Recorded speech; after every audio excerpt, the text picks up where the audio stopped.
Good afternoon, Evil, and I will tell you one story of a good viewing. The air on the platform was thick with the last vestiges of daylight, smudged red and violet against the steel rails. Thomas squeezed his ticket between sweaty fingers as he stepped into the carriage, suitcase in hand. The compartment was empty, its seats a patchwork of worn velvet, the overhead racks creaking under their own weight. He chose a seat by the window and pressed his forehead to the cool glass, watching the station lights flicker like distant stars losing power. A faint hiss sounded as the doors slid shut behind him and the train shivered to life. Outside, the world was ordinary, neat rows of cottages giving way to fields, forests hugging the horizon. A gentle breeze stirred the curtains at the window's edge, carrying the faint scent of damp earth. Yet as the train picked up speed, the scenery blurred and then, in an instant, blinked out entirely. Thomas leaned forward, heart hammering. Through the window, he expected to see only darkness. Instead, an entirely different realm stretched before him. The landscape beyond the glass was a wasteland of shattered stone and twisted iron. Towering spires of gleaming obsidian loomed against a bruised, roiling sky. Jagged clouds writhed as if alive, casting patches of shadow that crawled across the cracked ground.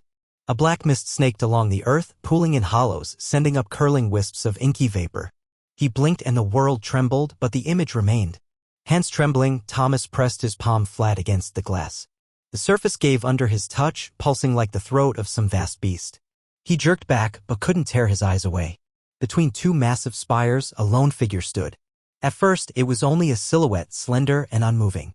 The nearer the train grew, the more defined the stranger became, a gaunt man dressed in tattered finery, his skin as white and cracked as dried clay, mouth stretched into a grin too wide for any human face.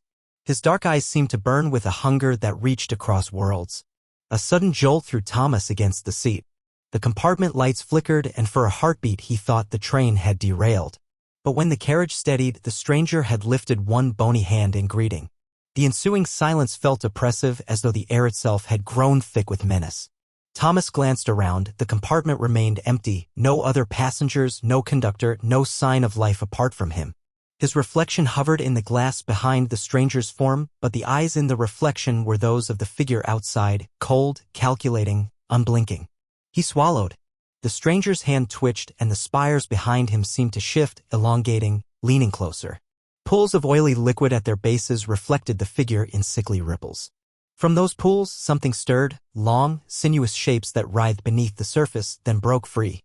They crept toward the rails, skeletal bodies dragging spined limbs, mouths cracking open in silent screams. The train's wheels thundered along the track, each revolution bringing the creatures nearer. Thomas's breath hitched. He fumbled for the emergency brake, but his fingers grazed empty air. The handle had vanished, replaced by smooth paneling.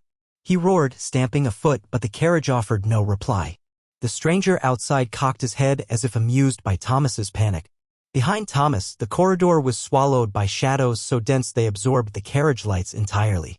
In that corridor, he sensed movement, a soft, scuttling sound like nails on stone. A high-pitched keening filled the cabin as though the black mist outside had found its voice. The compartment's walls pulsed in time with the sound, sinking and rising, contracting and relaxing as if breathing. Thomas stumbled backward, heart pounding so hard he thought his ribs might crack. The keening grew louder, fracturing into a chorus of inhuman screams. The wheels beneath him rattled, sparks flying where metal met metal. The train trembled. Through the window, the horizon slid past in fits and starts. Towers of obsidian spun, their bases cracking open like eggshells. From each fissure a slender leg emerged, an enormous spider with eyes like glowing coals. One by one, they climbed onto the tracks, their mandibles clicking in anticipation. The stranger's grin widened and he took a step closer, raising both arms in a grotesque invocation. The sky above him peeled back, revealing swirling colors that defied naming, bruised purples, sickly greens, and veins of liquid fire. Thomas felt a tug like an invisible thread pulling him forward. His vision blurred and the train's interior elongated, stretching into a tunnel of red eyes and gaping maws. He slammed his palms against the glass, fingernails flaking the surface. It cracked under the pressure, a spiderweb of fissures radiating outward. Through one of those cracks, Thomas glimpsed a hand, long, slender, tipped with hooked nails, reaching for him. With a scream, he threw himself away from the window, rolling across the seat. The compartment lights blinked out, plunging him into darkness so complete he could feel it pressing against his skin. The only light came from beyond the window, a pale, sickly glow that seeped between shattered edges. It illuminated the stranger's face in harsh relief, eyes alight with triumph, flesh melting away to reveal muscle and bone. Thomas fumbled for his phone, praying for light. His trembling hand found it, and the screen winked on, casting a circle of cold white across the floor. He pointed it at the window. The image that appeared made his blood run cold. The stranger still stood there, but he was no longer alone. Behind him stood a dozen more figures, each as emaciated, each grinning with grotesque eagerness. They held torches of blazing green flame, raising them to the sky in silent invitation. The train groaned, metal twisting. Sparks arced from hidden cables, and the carriage shuddered. Thomas backed away, spine tight. The corridor beyond beckoned, a tunnel of ink. He realized then that the only escape lay not on the rails but beyond those shadows. Summoning every ounce of courage, he lunged for the connection latch between compartments. It clicked open with an icy groan. As he ducked into the next car, a final, thunderous crack split the air. Behind him, the window exploded inward, shards of glass whirling like deadly rain. The sickly glow rushed in, flooding the compartment. He slammed the door shut just as a smell like burning sulfur and decaying flesh filled his nostrils. The latch held firm. Against his back, the door vibrated, something pounding on the other side. Thomas pressed his ear to the cold metal. A whisper, faint but unmistakable, crawled through the barrier. "Join us." The words seemed to coil around his mind, promising release from every fear he had ever known. He staggered away, chest heaving. The train roared on into the night, deeper into territory no map could chart. Behind the sealed door, the pounding continued, relentless, patient, insistent. Thomas sank to the floor, phone in hand, staring at the dark corridor ahead. He did not dare look back. The window to another world had claimed its notice. And he knew with a chilling certainty that it would not be satisfied until he crossed its threshold. Thomas pressed himself against the cool metal wall, every fiber of his being screaming for him to run, to flee the pounding on the other side of the sealed door. The corridor stretched before him like a yawning maw, dim emergency lights flickering overhead. Beyond those lights lay the unknown, a twisted labyrinth of carriages where the shadow of the window's realm might seep through every crack. Sweat beaded on his forehead, and his breath came in ragged sobs. He glanced back at the door. The pounding had ceased, replaced by an eerie silence that was almost worse. He forced himself to his feet and crept along the corridor, stepping over the scattered wreckage of glass and the smears of something dark and sticky. Each movement felt weighted, as if the air itself conspired to slow him down. He slipped through to the next compartment and found it empty too, but the window on that side offered only the familiar night-black countryside. Relief flooded him, however temporary, and he sank into a seat, clutching his phone like a talisman. A whisper drifted through the carriage, so soft he nearly missed it. "Thomas," the voice was drawn out, echoing against the walls like a distant wind over broken glass. His heart thundered as he spun toward the door. The corridor beyond held only darkness, but somewhere down those endless halls, the whisper repeated, becoming a chorus, "Come to us." The voice no longer sounded disembodied. It felt inside him, settling in his skull like an infestation. He grabbed the emergency intercom, hands shaking, and pressed the button. Static hissed in his ear. "Help," he gasped, voice cracking. "Somebody, anyone, help me." The whistle of air from outside was the only reply. The intercom light blinked, but no voice answered. Thomas dropped the handset, liner of dread closing around his chest. The train rattled violently as if one of its wheels had hit an obstacle. Sparks flew from the ceiling's wiring, sending tendrils of light down the corridor. He leapt up, eyes darting. Through a crack in the next window, he saw the landscape shift, the obsidian spires, the oily pools, the ragged forms crawling forward. But then, impossibly, their shapes lurched toward him as though the very world outside the window had bent in his direction. He stumbled backward. The train jolted again, this time throwing him against the opposite wall. A section of paneling ripped away, revealing tangled cables that pulsed with an otherworldly light. The cables writhed like living things, and where they snapped, black smoke hissed into the cabin, carrying the scent of charred flesh and ancient rot. Thomas gagged, clawing at his throat to clear it, but the smoke clung to his lungs, making each breath a struggle. Frantic, he staggered from carriage to carriage, searching for an emergency exit. Every door he tried was locked or jammed. Behind each door, beyond tiny windows, he caught glimpses of impossible scenes. Ghostly figures drifting between seats, passenger reflections that morphed into grinning skulls, corridors that seemed to stretch on forever. The train no longer felt like a vehicle but a creature alive and hungry, its corridors twisting back on themselves like the intestines of some massive beast. In a final carriage, marked crew only, he found a hatch on the floor. It was latched but yielded under his weight. He kicked it open, revealing a ladder leading down into darkness. Without hesitating, he climbed, the rungs slick with condensation. Below, he emerged into the undercarriage crawlspace, a narrow tunnel of riveted steel plates, dimly lit by emergency strips. The hum of the train's engine was deafening here, metal walls vibrating, groaning as the wheels churned over the rails. Thomas followed the tunnel, body bent double, every nerve alive. The walls dripped with rust and slime, and the floor was slick with an unidentifiable fluid. Somewhere behind him, a distant shriek echoed, high-pitched and inhuman. He stumbled, catching himself on a metal brace. Ahead, the tunnel opened into the train's belly, a cavernous chamber filled with massive machinery, pistons pumping in oily cycles, steam hissing through vents. At the center stood a panel of levers and pulleys. An oscillating gauge read beyond its maximum, the needle quivering like a frightened bird.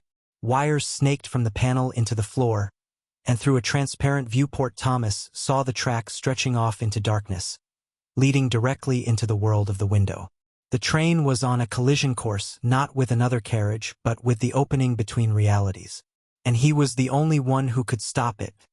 He slammed his palm onto the largest lever marked E-brake override. It resisted, stuck fast. He gritted his teeth and yanked with all his strength. The lever budged, then slammed down with a clang that rattled his bones. The machinery groaned to a halt. Pistons clattered to a stop, belts stilled. For a heartbeat, all was quiet. Then alarms blared, red lights flashing. The train juddered, wheels screeching as the brakes engaged. A sudden crash shook the chamber. The viewport cracked, trailing spiderweb fissures. Through the glass, he saw the world of the window surge toward the train. Tendrils of black mist invading the tunnel entrance. Shadowy fingers lashed at the stopping vehicle, tearing at its metal skin. Through another crack, the stranger's face appeared, pressed close, eyes burning with furious triumph. Behind him, the armies of the other side poured forward, a tide of hungry shapes. Thomas backed away from the viewport, heart pounding. He had stopped the train, but for how long? Beyond the broken glass, reality was unraveling. He needed to sever the connection entirely. He noticed a thick cable leading from the panel into the viewport frame, a power conduit. If he could cut it, perhaps the portal would collapse. His hands shook as he fumbled for a toolbox tucked into a corner. He yanked out a heavy wrench. Across the chamber, the stranger reached through the largest crack, elongated fingers closing around the metal ledge. The air sizzled where flesh met steel. Thomas dropped the wrench in shock. The figure's eyes met his across the pane, and Thomas felt a wave of despair threaten to knock him off his feet. But then a voice, his own, or was it echoed by the intercom, roared inside, "Fight!" He picked up the wrench, sliding toward the viewport. The stranger pulled himself halfway through the crack, muscles knotting, cloth shredding. Thomas swung the wrench. The figure's hand curled back with an unnatural screech as metal bit into flesh. Blood, dark as oil, spattered across the glass. A howl of rage echoed through the chamber. Thomas hammered at the conduit, sparks flying where metal joints ruptured. Each stroke brought the sound of metal shearing, and fibers of the connection snapped. One final strike, and the viewport exploded outward, shards of glass raining into the machine room. A deafening roar filled the chamber as the conduit severed, and the connection to the other world collapsed in a flash of blinding white light. For a moment, everything went silent. Then the machinery whirred back to life as emergency protocols rebooted the system. The panel's lights returned to a steady green. The train trembled as the engine came back online. But this time, the rails outside reflected only the familiar night, the dark countryside under starlight. The obsidian spires were gone. The black mist had receded like a receding tide. The stranger's screaming visage dissolved into nothingness. Thomas sank to the floor, wrench still in hand, every muscle trembling with exhaustion. He listened to the steady hum of the revived engine, the gentle click of wheels on rails. He felt the hatch above him and climbed out, bruised but alive. He journeyed back through silent carriages until he found a door that finally opened onto a platform, not the one he had departed, but a deserted depot lit by failing fluorescent lamps. He stepped onto concrete, suitcase at his side, and the train pulled away behind him with a low rumble, leaving only a faint echo. The station was empty, no conductor, no ticket clerk, no other passengers. The walls were tiled in grimy white, the air stale and cold. A single sign flickered overhead, "Welcome to / The last words had burnt out, leaving only a jagged slash. Thomas drew a deep breath, tasting the air. The ground beneath him felt real. He turned away from the tracks and walked into the station's darkness, each footstep echoing in the silence. He did not dare look back again. But in the back of his mind, he carried the echo of those burning eyes and the promise that some doors, once opened, can never be closed. His journey had taken him beyond the window into a place no man was meant to tread, and he knew with a cold certainty that the threshold between worlds might come for him again. Thank you very much, and see you all in the next video.